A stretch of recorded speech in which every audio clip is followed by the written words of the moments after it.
Frequency is the amount of times a certain result happens. So this is basically saying that there is 9 times where students got a result between 40 and 50, but not inclusive of 40. We can't go as low as 40.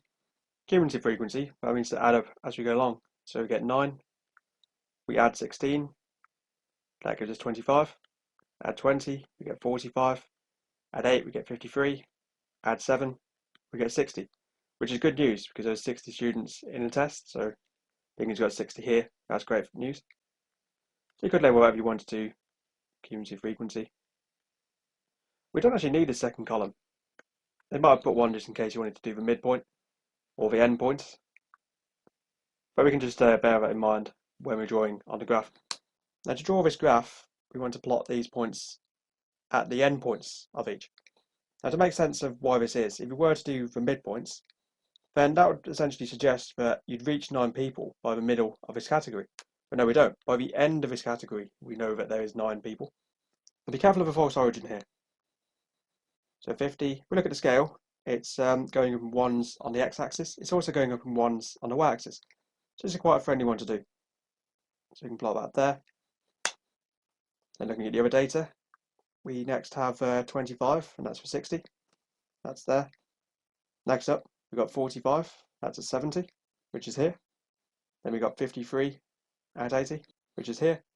And then finally, 60 at 90. Now we can join this up. In fact, one more point we can put is this one down here, because we know that there is none at the point of 40. We probably want to do a smooth curve going through here. That's the best way of spotting the trends happening. We need to make sure we go through each of these points, because these points are certain. We know for certain we're going through those. In reality, this is only an estimate because it might do something like this for all we know.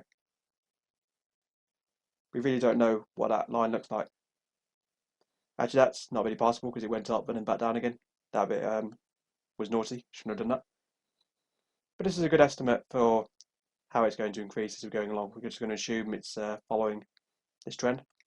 So for part B, we can use the graph to estimate the lowest mark of the top 20% of the students.